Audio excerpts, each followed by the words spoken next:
আজ এসেছি একটা নতুন গল্প নিয়ে। লেখকও অন্য, অবনীন্দ্রনাথ ঠাকুরের রাজকাহিনী গল্প সংগ্রহটা থেকে একটি গল্প, শিলাদিত্য। আজ সেইটি তোমাদেরকে পড়ে শোনাবো। তো গল্পটা অনেকটা বড়, তাই আম, ভাগে ভাগে প্রকাশ করব। তো আজকের প্রথম ভাগ, তবে শুরু করি। শিলাদিত্য। শিলাদিত্যের যখন জন্ম হয়নি, যে সময়ে বল্লভীপুরে রাজা কনক সেনের বংশের শেষ রাজা রাজত্ব করছিলেন, সেই সময়ে বল্লভীপুরে সূর্যকুণ্ড নামে একটি অতি পবিত্র কুণ্ড ছিল। সেই কুণ্ডের এক ধারে প্রকাণ্ড সূর্য মন্দিরে এক অতি বৃদ্ধ পুরোহিত বাস করতেন। তার একটিও পুত্র কন্যা কিংবা বন্ধু বান্ধব ছিল না। অনন্ত আকাশে সূর্যদেব যেমন একা, তেমনি আকাশের মতো নীল প্রকাণ্ড সূর্যকুণ্ডের তীরে আদিত্য মন্দিরে সূর্য পুরোহিত তেজস্বী বৃদ্ধ ব্রাহ্মণ বড়ই একাকী, বড়ই সঙ্গীহীন ছিলেন।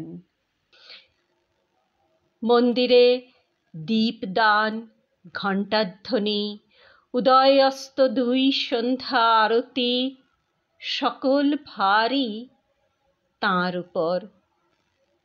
ভৃত্য নেই, অনুচর নেই, একটি শিষ্যও নেই।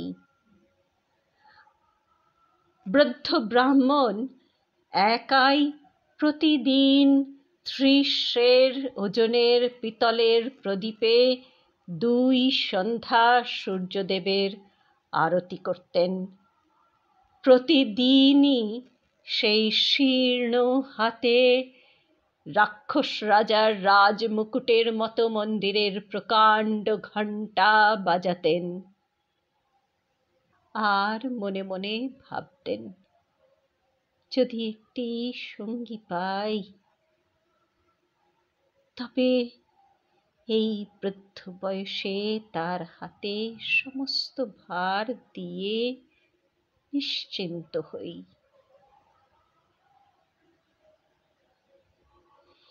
সূর্যদেব ভক্তের মনোবাঞ্ছা পূর্ণ করলেন। একদিন পৌষ মাসের প্রথমে ঘন কুয়াশায় চারিদিক অন্ধকার ছিল। সূর্যদেব অস্ত গেছেন।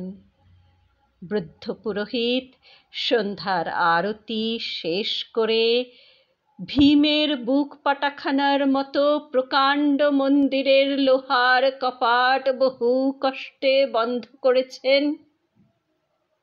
এমন সময় ম্লান মুখে একটি ব্রাহ্মণ কন্যা তাঁর সম্মুখে উপস্থিত হল। পরনে ছিন্ন বাস, কিন্তু অপূর্ব সুন্দরী। বোধ হলো যেন শীতের ভয়ে একটি সন্ধ্যাতারা সূর্য মন্দিরে আশ্রয় চায়। ব্রাহ্মণ দেখলেন কন্যাটি সুলক্ষণা, অথচ তার বিধবার বেশ। তিনি জিজ্ঞাসা করলেন, কে তুমি? কি চাও? তখন সেই ব্রাহ্মণ বালিকা কমলকলির মতো ছোট দুইখানি হাত জোর করে বললে, প্রভু, আমি আশ্রয় চাই। ব্রাহ্মণ কন্যা, গুর্জর দেশের বেদবিদ ব্রাহ্মণ দেবাদিত্যের একমাত্র কন্যা আমি। নাম সুভাগা। বিয়ের রাতে বিধবা হয়েছি। সেই দোষে দুর্ভাগী বলে সকলে মিলে আমায় আমাদের দেশের বার করেছে। প্রভু, আমার মা ছিলেন, এখন মাও নেই, আমায় আশ্রয় দাও।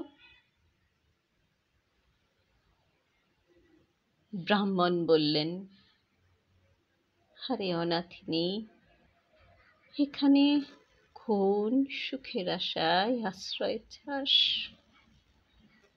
আমার অন্ন নেই, বস্ত্র নেই, আমি যে নিতান্ত দরিদ্র, বন্ধুহীন। ব্রাহ্মণ মনে মনে এই কথা বললেন বটে, কিন্তু কে যেন তাঁর মনের ভিতর বলতে লাগল, হে দরিদ্র, হে বন্ধুহীন, এই বালিকাকে তোমার বন্ধু করো, আশ্রয় দাও।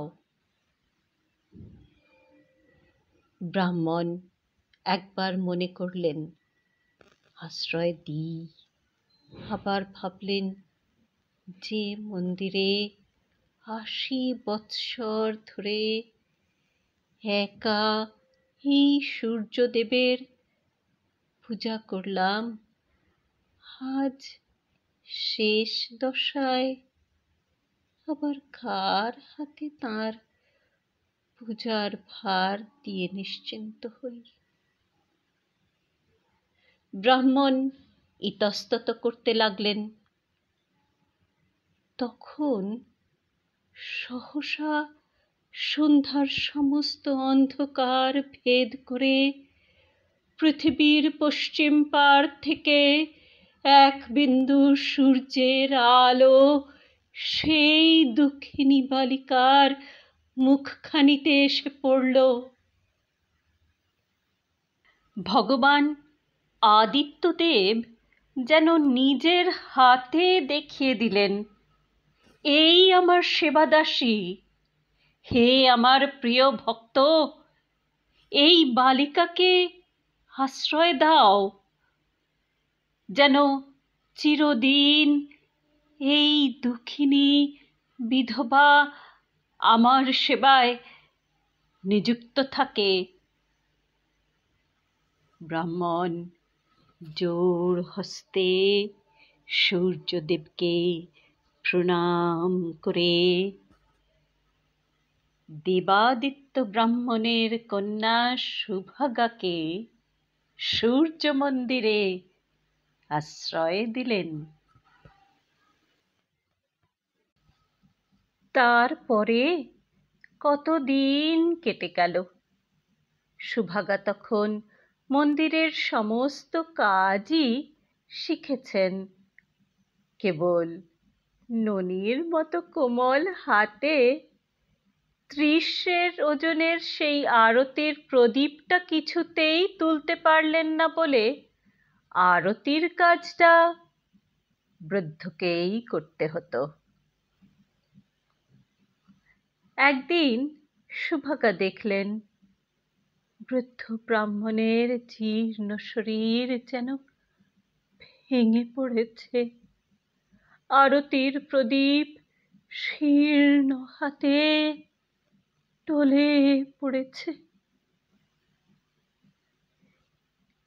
সেই দিন সুভাগা বল্লভীপুরের বাজারে গিয়ে 100 ওজনের একটি ছোট প্রদীপ নিয়ে এসে বললেন, পিতা, আজ সন্ধ্যার সময় এই প্রদীপে সূর্যদেবের আরতি করুন।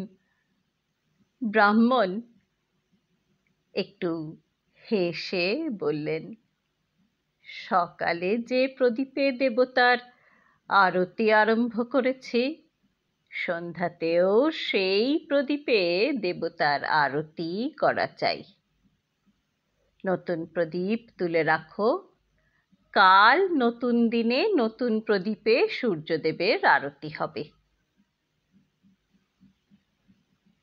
সেই দিন ঠিক দ্বীপ্রহরে সূর্যের আলোয় যখন সমস্ত পৃথিবী আলোময় হয়ে গেছে, সেই সময় ব্রাহ্মণ সুভাগাকে সূর্য মন্ত্র শিক্ষা দিলেন, যে মন্ত্রের গুণে সূর্যদেব স্বয়ং এসে ভক্তকে দর্শন দেন, যে মন্ত্র জীবনে একবার ছাড়া 2 বার উচ্চারণে নিশ্চয় মৃত্যু। তারপর সন্ধিক্ষণে সন্ধ্যার অন্ধকারে আরতি শেষে নিভন্ত প্রদীপের মতো ব্রাহ্মণের জীবন প্রদীপ ধীরে ধীরে নিভে গেল। সূর্যদেব সমস্ত পৃথিবী অন্ধকার করে অস্ত গেলেন। সুভাগা একলা পড়লেন। প্রথম দিন কতক সুভাগা বৃদ্ধের জন্য কেঁদে কেঁদে কাটালেন। তারপর দিন কতক নিজের হাতে জঙ্গল পরিষ্কার করে মন্দিরের চারিদিকে ফলের গাছ, ফুলের গাছ লাগাতে কেটে গেল। আরও কতদিন মন্দিরের পাথরের দেওয়াল মেজে ঘষে পরিষ্কার করে তার গায়ে লতা পাতা, ফুল, পাখি, হাতি, ঘোড়া, পুরাণ, ইতিহাসের পট লিখতে চলে গেল। শেষে সুভাগার হাতে আর কোনো কাজ রইল না। তখন তিনি সেই ফলের বাগানে ফুলের মালঞ্চে একা একাই ঘুরে বেড়াতেন। ক্রমে যখন সেই নতুন বাগানে 2টি একটি ফল পাকতে আরম্ভ হলো, 2টি একটি ফুল ফুটতে লাগলো, তখন ক্রমে 2-1টি ছোট পাখি, গুটিকতক রঙিন প্রজাপতি, সেই সঙ্গে এক পাল ছোট বড় ছেলে মেয়ে দেখা দিলে।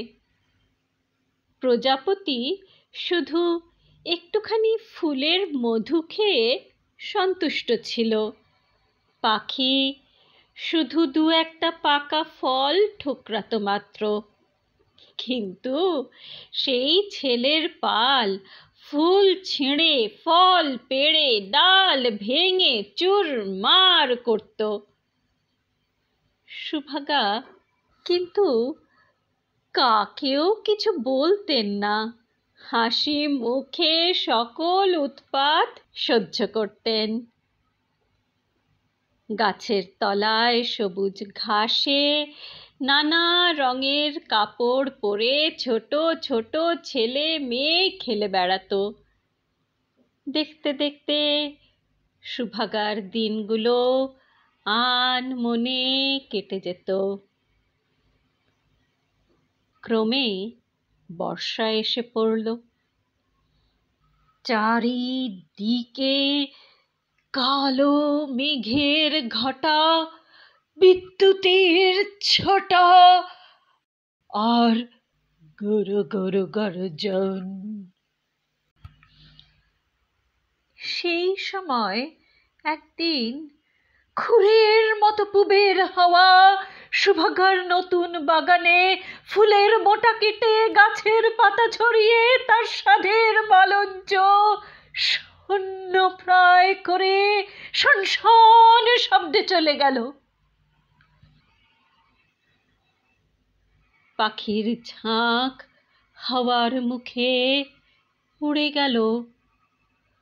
প্রজাপতির ভাঙা ডানা ফুলের পাপড়ির মতো চারিদিকে ছড়িয়ে পড়ল। ছেলের পাল কোথায় অদৃশ্য হলো। সুভাগা তখন সেই ধারা শ্রাবণে একা বসে বসে বাপ মায়ের কথা, শ্বশুর শাশুড়ির নিষ্ঠুরতা আর বিয়ের রাত্রে সুন্দর বরের হাসি মুখের কথা মনে করে কাঁদতে লাগলেন। আর মনে মনে ভাবতে লাগলেন, হায়, এই নির্জনে সঙ্গীহীন বিদেশে কেমন করে সারা জীবন একা কাটাবো। হরিণের চোখের মতো সুভাগার কালো কালো দুটি বড় বড় চোখ অশ্রু জলে ভরে উঠল।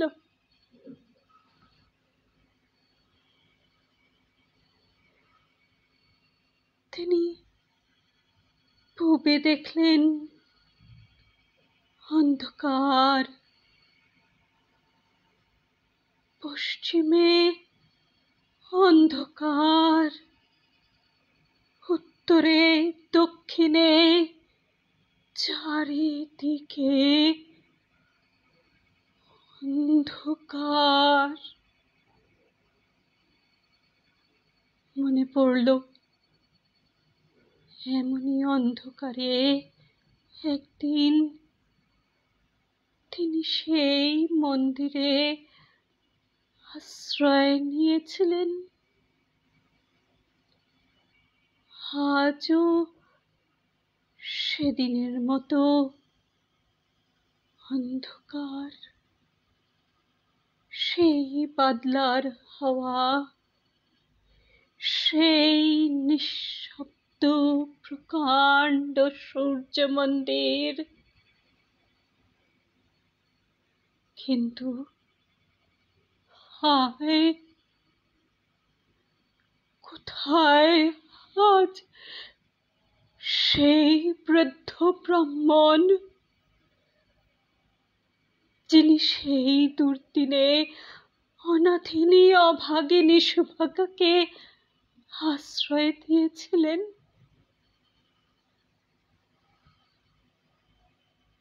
সুভাগার কালো চোখ থেকে দুটি ফোঁটা জল, দুটি বিন্দু বৃষ্টির মতো অন্ধকারে ঝরে পড়ল। সুভাগা মন্দিরের সমস্ত দুয়ার বন্ধ করে প্রদীপ জ্বালিয়ে ঠাকুরের আরতি করলেন। তারপর কি জানি কি মনে করে সুভাগা সেই সূর্যমূর্তির সম্মুখে ধ্যানে বসলেন। ক্রমে সুভাগার দুটি চক্ষু স্থির হয়ে এলো। চারিদিক থেকে ঝড়ের ঝনঝনা, মেঘের কড়মড়ি ক্রমে যেন দূর হতে বহু দূরে সরে গেল। সুভাগার মনে আর কোনো শোক নেই, কোনো দুঃখ নেই। তার মনের অন্ধকার যেন সূর্যের তেজে ছিন্ন ভিন্ন হয়ে গেছে। সুভাগা ধীরে ধীরে ভয়ে ভয়ে বৃদ্ধ ব্রাহ্মণের কাছে শেখা সেই সূর্য মন্ত্র উচ্চারণ করলেন। তখন সমস্ত পৃথিবী যেন জেগে উঠল। সুভাগা যেন শুনতে পেলেন চারিদিকে পাখির গান, বাঁশির তান, আনন্দের কোলাহল। তারপর গুরু গুরু গভীর গর্জনে সমস্ত আকাশ কাঁপিয়ে চারিদিক আলোয় আলোময় করে সেই মন্দিরের পাথরের দেওয়াল, লোহার দরজা যেন আগুনে আগুনে গলিয়ে দিয়ে সাতটা সবুজ ঘোড়ার পিঠে আলোর রথে কোটি কোটি আগুনের সমান জ্যোতির্ময় আলোময় সূর্যদেব দর্শন দিলেন। সে আলো, সে জ্যোতি মানুষের চোখে সহ্য হয় না। সুভাগা দু হাতে মুখ ঢেকে বললেন, হে দেব, রক্ষা করো, ক্ষমা করো। সমস্ত পৃথিবী জ্বলে যায়। সূর্যদেব বললেন, ভয় নেই, ভয় নেই বৎসে, বর প্রার্থনা করো। বলতে বলতে সূর্যদেবের আলো ক্রমশ ক্ষীণ হয়ে এলো। শুধু একটুখানি রাঙা আভা সধবার সিঁদুরের মতো সুভাগার সিঁথি আলো করে রইল। তখন সুভাগা বললেন, প্রভু, আমি পতিপুত্রহীনা, বিধবা, অনাথিনী, বড়ই একাকিনী। আমাকে এই বর দাও যেন এই পৃথিবীতে আমার আর না থাকতে হয়। সমস্ত জ্বালা যন্ত্রণা থেকে মুক্ত হয়ে আজই তোমার চরণ তলে আমার মরণ হোক। সূর্যদেব বললেন, বৎসে, দেবতার বরে মৃত্যু হয় না, দেবতার অভিশাপে। প্রভু, যদি বর দিলে, তবে আমাকে একটি ছেলে আর একটি মেয়ে দাও, আমি তাদের মানুষ করি। ছেলেটি তোমারই মতো তেজস্বী হবে, মেয়েটি হবে যেন চাঁদের কণার মতো সুন্দরী।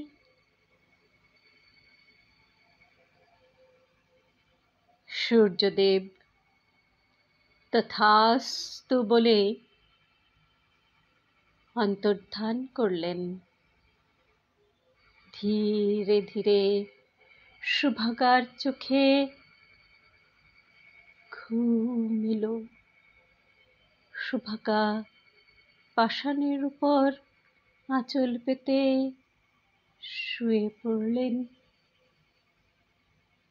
চারিদিকে ঝমঝম করে বৃষ্টি নামল। তখন ভোর হয়ে এসেছে। সুভাগা ঘুমের ঘোরে শুনতে লাগলেন তার সেই ভাঙা মালঞ্চে দুটি ছোট পাখি কি সুন্দর গান ধরেছে।